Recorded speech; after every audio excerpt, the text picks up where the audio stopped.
Hi guys, welcome to our channel Study More.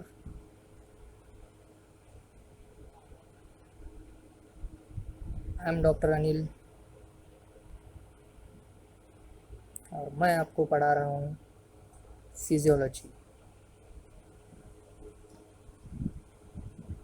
बाकी के subject भी हम साथ ही में कर रहे हैं, पैथोलॉजी, माइक्रोबायोलॉजी, फार्माकोलॉजी एक्सेट्रा। सो सारे सब्जेक्ट मेडिसिन। सो मैं जल्द ही ईसीजी की सीरीज़ लेके आने वाला हूँ गाइस। सो बने रहना। सो ईसीजी की सीरीज़ लेके आने के लिए लेकिन हमारे पास बहुत ज़्यादा थोड़ा सा चाहिए। Anyway, so will start it any how, but थोड़ा सा फिजियोलॉजी देख लेते हैं अभी। सो इन फिजियोलॉजी लास्ट टाइम हमने देखा था कि बॉडी फ्लूइड कंपार्टमेंट्स कौन से होते हैं।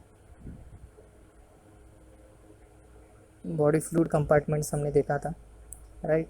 सो उसके अंदर मेजर बॉडी फ्लूइड कंपार्टमेंट कौन से होते हैं? Extra cellular, ECF। Extra cellular space में एक्स्ट्रा सेलुलर फ्लूइड होता है और इंट्रा सेलुलर फ्लूइड होता है, ICF बोलेंगे, ICF, right. So extra cellular fluid के दो कंपार्टमेंट, मेजर कंपार्टमेंट होते हैं, इंट्रा वैस्कुलर फ्लूइड, उसके बाद interstitial fluid, right. Interstitial interstitial fluid. So इस तरीके से ये मेजर है, राइट। सो मेजर, उसके बाद हमने स्मॉल स्मॉल कंपार्टमेंट जो होते हैं वो भी देख लिया था, जो कि एक्स्ट्रा सेलुलर फ्लूइड में ही आते हैं, लाइक प्लूरल कैविटी के अंदर जो होता है। उसके बाद पेरिकार्डियल स्पेस या फिर कैविटी। उसके बाद हमने देखा साइनोवियल कैविटी, उसके अंदर का जो फ्लूइड होता है उसको हम लोग बोलेंगे साइनोवियल फ्लूइड। सो इस तरीके से हमने ये सारा चीज़ हमने देख लिया है, राइट। ओके गाइस, मैं तुमको एक बात बताना चाहता हूँ यार, आज अभी मेरे साथ बहुत बुरा हुआ यार। देखो, एक मैं ये अभी जो स्टार्ट कर रहा हूँ, तो मैंने इसके पहले ये सारा ऑलरेडी एक बार रिकॉर्ड कर चुका हूँ।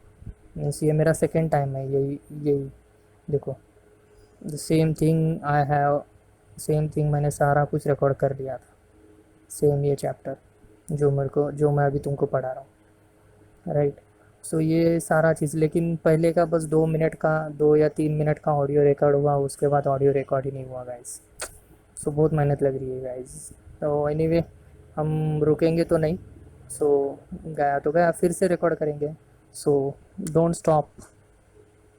कुछ भी करना है तो डोंट स्टॉप। अभी बोल दिया है मैंने, पढ़ाऊँगा तो पढ़ाऊँगा ज़रूर। डोंट स्टॉप, कीप मूविंग,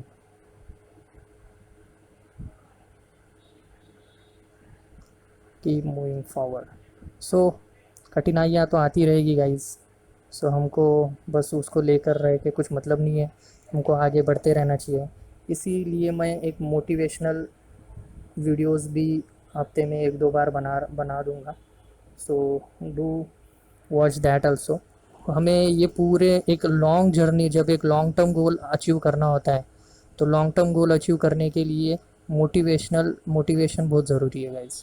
सो वो सस्टेन करेगा हमको ये पूरी जर्नी कंप्लीट करने के लिए। Okay guys, so okay, let's start. हमारा जो जहाँ पर मैं जो बोल रहा था, भटकेंगे नहीं हमारे गोल से।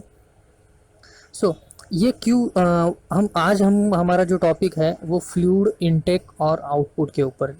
फ्लूइड इनटेक क्या है, फ्लूइड इनटेक कितना होना चाहिए, और fluid output, body fluid output, right.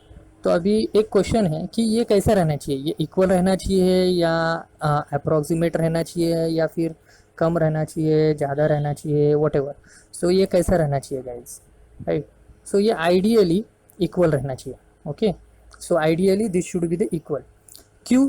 Because हमारे हमारा बॉडी का जो फ्लूइड है, हम बॉडी फ्लूइड, ये कॉन्स्टेंटली ये कॉन्स्टेंटली एक्सटर्नल एनवायरनमेंट के साथ इसका एक्सचेंज होते रहता है। It is constantly in exchange of external environment with external environment. So external environment के साथ इसका बॉडी फ्लूइड्स जो है, हमारे बॉडी फ्लूइड्स और उसके जो सोल्यूट्स है, सो उसका एक्सचेंज होते रहता है। राइट। सो कम ज़्यादा होते रहेगा, सो लॉस होगा, गेन होगा, लॉस होगा, सो एक होते रहता है। दूसरा चीज़ मीन्स लॉस ही होगा ज़्यादातर जब एक्सचेंज होगा इस तरीके से। और डिफरेंट कंपार्टमेंट्स जो बॉडी के हैं, जो बॉडी के डिफरेंट कंपार्टमेंट्स है, जो मैंने अभी तुमको थोड़ी देर पहले बताया, उनके अंदर भी एक्सचेंज होते रहता है, राइट। उनके अंदर भी कंटिन्यूसली एक्सचेंज होते रहता है। सो वी शुड नो, सो इसीलिए हमको पता रहना चाहिए कि बॉडी के डिफरेंट कंपार्टमेंट्स क्या हैं और कितना वाटर एक्सचेंज होने वाला है, right. So body total body intake का टोटल वाटर इनटेक कितना रहना चाहिए और टोटल आउटपुट कितना रहना चाहिए normally in our body, right. So देखते हैं। सो सबसे पहले देखते हैं daily water intake. Daily water intake. So daily water intake के अंदर देखेंगे कि ये मेजरली दो तरीके से होता है। एक तो हम लोग जो खाना खाते हैं वहाँ से फ्लूइड, और हम लोग डायरेक्टली जो वाटर इनटेक करते हैं वहाँ से, राइट। सो वही हो गया। सो ओरली हम जो लेते हैं वो। और दूसरा चीज़ है ऑक्सीडेशन ऑफ कार्बोहाइड्रेट से, oxidation of carbohydrate. Okay. So oxidation, ये दोनों तरीके से हमको वाटर इनटेक होता है डेली। सो फूड और वाटर, फूड से जो होता है, जो हम लोग इंजेस्ट करते हैं, उससे हमको मिलेगा, फर्स्ट से मिलेगा 2100 ml per day, 2100 ml per day, right. So इतना हमको मिलने वाला है, 2100 ml per day by fluid. Okay. So और ये ऑक्सीडेशन, सो ये ऑक्सीडेशन क्या होता है? सो ऑक्सीडेशन ये यूजुअली कार्बोहाइड्रेट का ऑक्सीडेशन हो जाएगा, कार्बोहाइड्रेट का ऑक्सीडेशन होता है। सो कहाँ पर होता है गाइस? सेल में होता है। सो यही चीज़ मैंने आपको जब रेस्पिरेटरी सिस्टम पढ़ाई थी, रेस्पिरेटरी का मैकेनिज़्म पढ़ा रहा था मैं, मैकेनिज़्म उस समय, मैकेनिज़्म या सिस्टम पढ़ा रहा था सेलुलर रेस्पिरेशन के टाइम पे, ये मैंने तुमको बताया था ऑक्सीडेशन ऑफ कार्बोहाइड्रेट। सो उसमें क्या होता है, समझ लो ये सिंपल कार्बोहाइड्रेट है, ग्लूकोज, राइट। उसको हम लोग ऑक्सीडाइज करेंगे, इसी के लिए हम इंस्पायर करते हैं oxygen, right. This is the main reason why we need oxygen guys. Okay.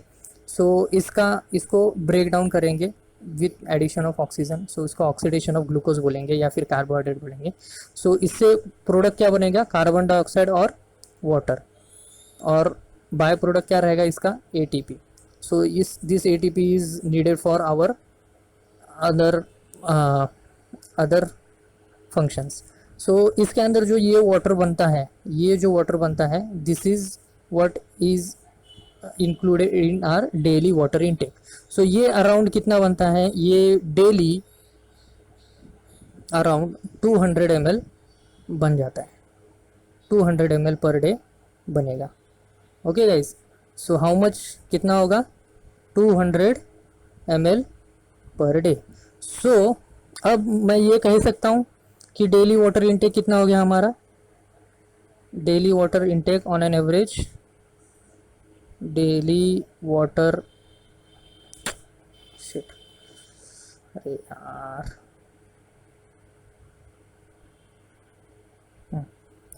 So daily water intake, come on,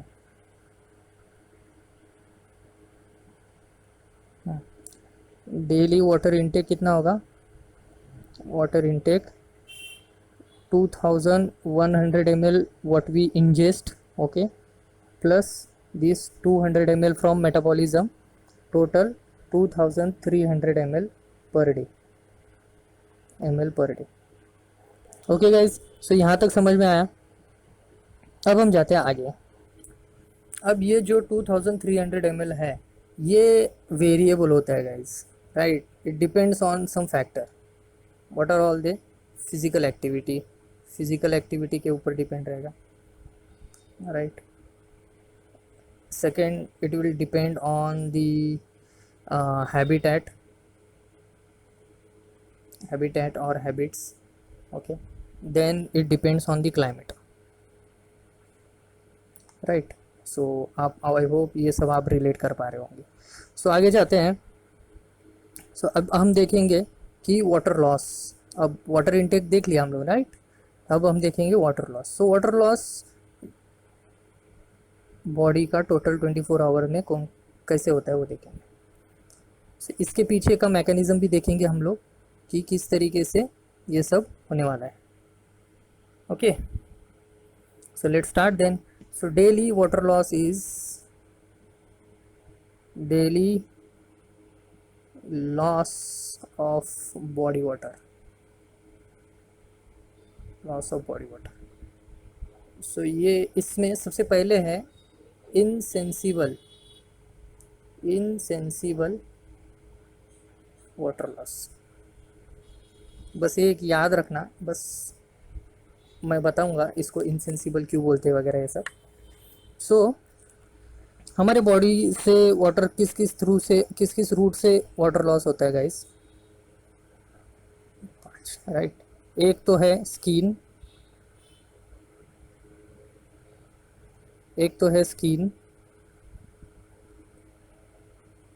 skin, दूसरा है लंग्स, तीसरा है फीसेस, चौथा है यूरिन और पांचवा है sweat. Okay, so these are the 5 major routes कि जहाँ से वाटर लॉस होगा। सो इनसेंसिबल वाटर लॉस देखते हैं। ये पहले दो जो है इनको ये कौन से कैटेगरी में आते हैं? इनसेंसिबल वाटर लॉस में आते हैं, स्किन और लंग्स। ओके गाइस, सो ये इनसेंसिबल वाटर लॉस में आता है। अब कितना होता है?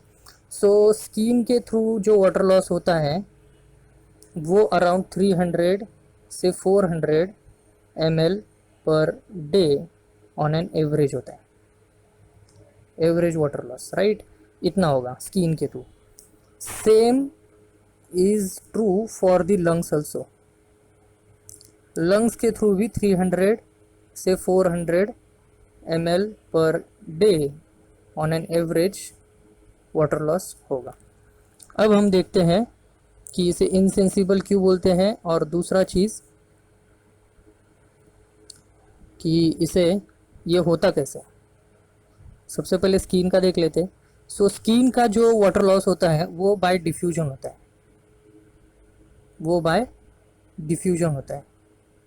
Okay guys. So by diffusion, so क्या होता है? जब बॉडी से फ्लूइड जो लॉस होगा वो बाय डिफ्यूजन होगा। सो जब ये स्वेट के इंडिपेंडेंट है, this occurs independently sweat, okay. So this can occurs means ये इतना इंडिपेंडेंट है। फैक्ट ये बताऊं कि जिस पर्सन के अंदर स्वेट ग्लैंड नहीं है उनके अंदर भी इतना लॉस होने ही वाला है स्वेट से, सॉरी स्किन से, राइट। सो ये जो लॉस है, ये लॉस कम करने के लिए, और ये जो लॉस है ये विदाउट आवर कॉन्शियसनेस, मीन्स हम कॉन्शियसली अवेयर नहीं होते इसके लिए। So we are not consciously aware of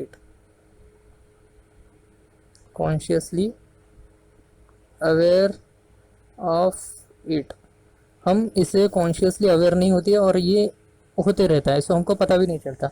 सो हमको इसका सेंस नहीं आता, इसलिए हम इसको बोलते हैं इनसेंसिबल वाटर लॉस। इसलिए ये कौन से कैटेगरी में आया है? इनसेंसिबल वाटर लॉस के कैटेगरी में आया है, ओके गाइज। अब इसको अगर रोकना है या फिर इसको कम करना है, सो हमारे बॉडी में cholesterol field cornified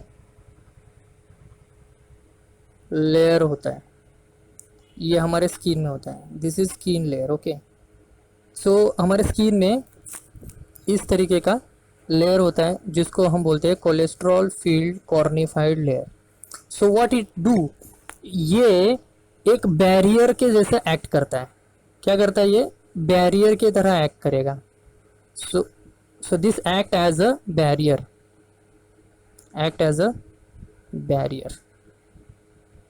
act as barrier.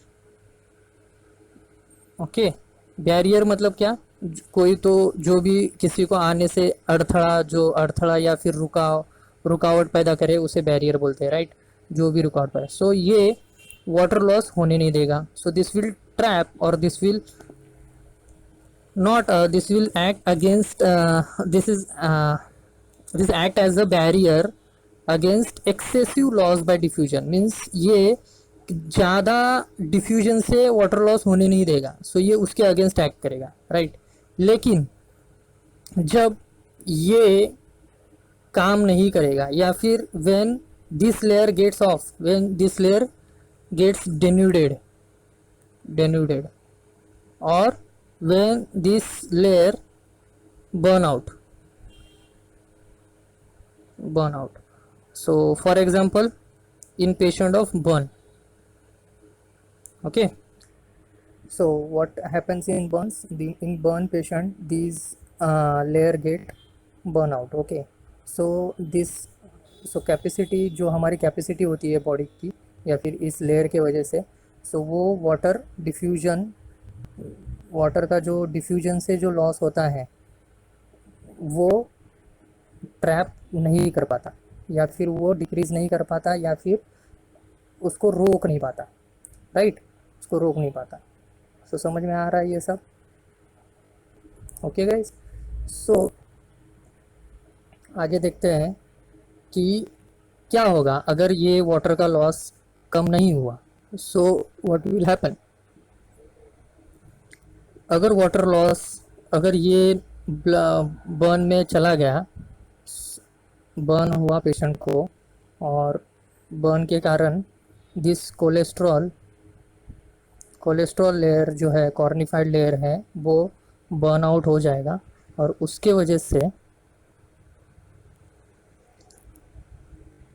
वजह से जो वाटर लॉस हो रहा है वो कम नहीं होगा और वो बल्कि ज़्यादा होगा, राइट। और वो कितना ज़्यादा होगा, पहले कितना वाटर लॉस होता था, पहले वाटर लॉस होता था जब ये नॉर्मल था तब 300 से 400 ml per day by skin, right, skin के थ्रू। और उसका मैकेनिज्म क्या है, डिफ्यूजन के थ्रू होता है, राइट। सो अब ये नहीं है। So in absence of this it will 10 times more, right. 10 times more मतलब कितना, अगर इसका 10 टाइम्स मोर होगा मतलब around 3000 to 4000, right, 3000 to 4000। So usually it is 3 to 5 litre on an average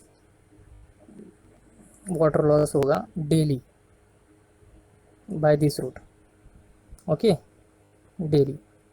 so ये मैकेनिज्म समझ में आया। सो यही एक रीज़न है, यही मेन रीज़न है कि बर्न पेशेंट में फ्लूइड मैनेजमेंट का इम्पोर्टेंस बहुत ज़्यादा है। Fluid management is very necessary in burn patient, fluid management is very necessary, right. So this is the reason behind that, okay. So आगे चलते हैं। तो अभी जो इनसेंसिबल वाटर लॉस, हम दूसरा जो हमारा ये है वो रेस्पिरेटरी ट्रैक के थ्रू, राइट, रेस्पिरेटरी ट्रैक के थ्रू। सो रेस्पिरेटरी ट्रैक के थ्रू किस तरीके से वाटर लॉस होता है, जब हम ब्रीद आउट करेंगे या फिर एक्सहेल करेंगे, राइट, तब जो एयर रेस्पिरेटरी ट्रैक में जब जाती है तब वो मॉइस्टन हो जाती है, तब वो मॉइस्ट होती है, राइट। सो मॉइस्टन एयर बाहर निकलती है, राइट। सो इसका अगर तुमको प्रैक्टिकल अगर करना है तो शीशा जो होता है, मिरर के सामने ब्रीद आउट करो। सो आपको दिखेगा कि वहाँ पर वाटर वेपर्स दिख जाएंगे उसके ऊपर, मिरर के ऊपर, right. So that is what water loss, right. So वो कितना वेपर प्रेशर होता है उस समय वेपर प्रेशर होता है 47 mmHg। सो 47 mmHg का वाटर प्रेशर उसके अंदर वेपर प्रेशर होता है और उतना लॉस होता है। लेकिन अगर हम एक्सटर्नल एनवायरनमेंट या फिर एटमॉस्फेयर की बात करें तो वहाँ पर जो वेपर प्रेशर होता है वो लेस दैन 47 mmHg होता है, राइट। सो इसलिए जिस समय हम इंस्पायर करते हैं तब जो एयर मॉइस्चर होती है, जब वो एयर मॉइस्ट एयर हम जब ले इंस्पायर करते हैं तो वो लेस, उसके अंदर का जो वाटर कंटेंट होता है, जो वाटर कंटेंट होता है वो लेस होता है कंपैरेटिवली जो हम एक्सेल करते हैं, राइट। समझ में आ रहा है? इसका मतलब क्या हुआ, यहाँ पर नेगेटिव बैलेंस हुआ। सो समझ लो फॉर एग्जांपल जस्ट एक जस्ट नॉमिन एक समझ लो 10 molecules of water breathe in कर रहे हैं हम लोग, राइट। ब्रीद इन जब कर रहे हैं 10 मॉलिक्यूल्स ऑफ वाटर वाटर आ रहे हैं अंदर, ऐसा समझो। Just this is example, this is not exact. So आ रहा है, लेकिन जब हम ब्रीद आउट करेंगे so it is more than 10, right. So क्या होगा, नेगेटिव बैलेंस मीन्स लॉस हो रहा है ना, सो नेगेटिव बैलेंस हो गया, right. So means intake is less and output is more, है ना, रेस्पिरेटरी थ्रू। अब वाई, बिकॉज वाटर प्रेशर जब हम इंस्पायर करेंगे तब लेस देन 47 mm जो होगा, और जब हम एक्सपायर करेंगे तब इट इज अराउंड 47 mm। ये कितना होगा, 47 mm। सो इस वजह से हाई प्रेशर की तरफ ही जाएगा ना, वो भी हो गया लॉ। उसके बाद अभी आगे देखते हैं हम कि